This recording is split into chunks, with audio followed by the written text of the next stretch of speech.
Anti corruption bureau వాళ్ళు 13(1)(c)(d) ఈ సెక్షన్ల కింద కేసును రిజిస్టర్ చేసి ఇతన్ని జైలుకు పంపితే ఇతని రోగాలను, ఇతనుకుండే ఇబ్బందులను, ఇతనుకుండే దరిద్రాన్ని అంతా కూడా తీసుకుని పోయి కోర్టుల నెత్తిన, జైలు నెత్తిన వేసి సాగు తప్పి కన్నులొట్టబోయినట్లు బయటికి వచ్చిన సంగతిని మనమంతా కూడా గుర్తు చేసుకోవాలి. ఈరోజు జగన్మోహన్ రెడ్డి గారిని ఎట్లయినా ఇబ్బంది పెట్టాలన్న ఒక దురుద్దేశంతో ఇప్పుడు లిక్కర్ కేసు అనే దాన్ని జరగని కేసును తెర మీదకి తీసుకుని వచ్చి ముందు చెట్టును కొట్టే ముందు కొమ్మలు నరికినట్లు ఈరోజు మిథున్ రెడ్డిని అరెస్టు చేయడం జరిగింది.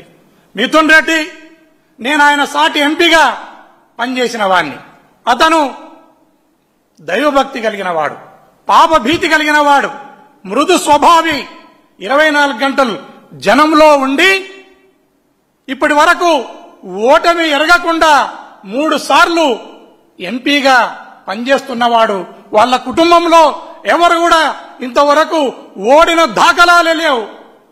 వాళ్ళ పట్ల ప్రజలిస్తున్న తీర్పు అయితే చంద్రబాబు నాయుడు దానికి కొత్త తీర్పును తయారు చేసి ఆయనను ఈరోజు జైలుకు పంపడం జరిగింది. ఈ జైలుకు పంపడం అనేది ఖచ్చితంగా ఇది జగన్మోహన్ రెడ్డి గారిని ఇబ్బంది పెట్టడంలోనే భాగము. అందుకోసమే వాళ్ళ పత్రికలు ఏవైతే ఉన్నాయో ఆ పత్రికలు ఈరోజు పతాక శీర్షికన జగన్మోహన్ రెడ్డి గారి వైపు ఏలు చూపుతున్నాయి. వాళ్ళ పత్రికలు గాని, వాళ్ళ టీవీలు గాని, వాళ్ళ పత్రికలలో గాని, వాళ్ళ టీవీలలో గాని ఒక్కసారి అలా రాసుకుంటూ వచ్చినారంటే ఖచ్చితంగా అది అరెస్టుకు దారి తీస్తుందని ఈ రాష్ట్ర ప్రజలందరూ కూడా భావిస్తున్నారు.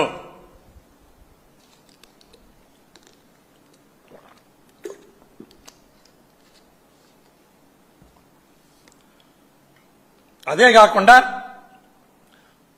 ప్రజలలో ఇప్పుడు చంద్రబాబు నాయుడు అభివృద్ధిని పక్కకు వదిలేసా, సూపర్ 6ను పక్కకు వదిలేసా, సంపదను సృష్టిస్తాన్నది పక్కకు వదిలేసి ఏ రకంగా కక్ష సాధింపు చర్యలకు ఆయన పాల్పడుతున్నాడో ఈ రాష్ట్ర ప్రజలందరూ కూడా గమనించి రాష్ట్ర ప్రజలు ఏమనుకుంటున్నారంటే జనసేన అనేది ఒక పడిపోతున్న గోడ, బీజేపీ అనేది ఒక ఆరిపోతున్న దీపము, తెలుగుదేశం పార్టీ అనేది ఒక మునిగిపోతున్న నావా, ఈ 3 కలిసి ఒక పగిలిపోయే అద్దంగా సిద్ధం కావడానికి రెడీగా ఉంది అనేది ప్రజలు భావిస్తున్నారు.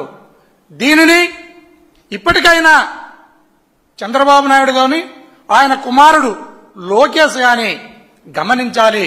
విపరీతంగా మీరు ఎంత ఇబ్బందులు పెడుతున్నారో ఇంతింత వటుడింత అన్నట్లు రోజు రోజుకు జగన్మోహన్ రెడ్డి గారి ఇమేజ్ జనంలో పెరిగి వేలాది మంది, లక్షలాది మంది ఆయన బయటికి పోతే చూడడానికి వస్తున్నారు.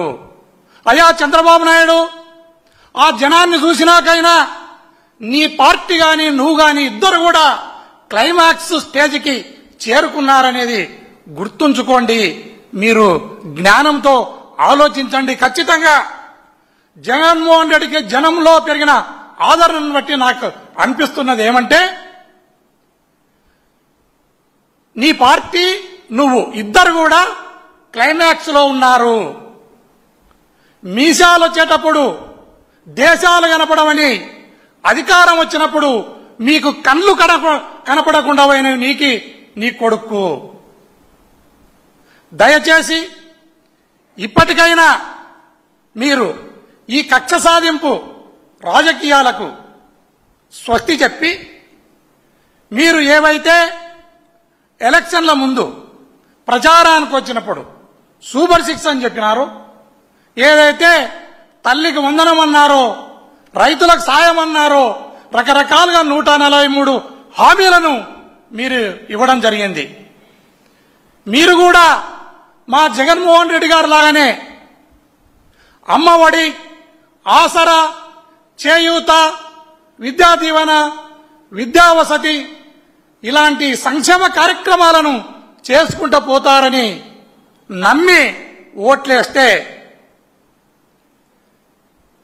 ఏరు దాటేంత వరకు ఎల్లయ్య, ఏరు దాటిన తర్వాత పుల్లయ్య అనే రకంగా మీ ఆలోచన విధానం ఉంది.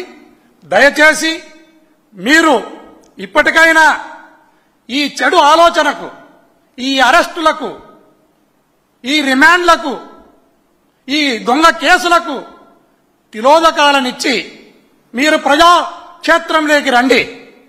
ప్రజాక్షేత్రంలో గెలుపోవటంలు దైవాధీనం, గెలుపోవటంలు ప్రజాధీనం. ఇది మీరు గుర్తుపెట్టుకోవాలని ఈ సందర్భంగా తెలియజేస్తున్నాను. మీరు ఇలాంటి కక్ష సాధింపు చర్యలకు పులి స్టాప్ పెట్టి ఒక మంచి పరిపాలన వైపు మిమ్మల్ని దృష్టి మళ్లించాలని కోరుకుంటూ సెలవు తీసుకుంటున్నాను.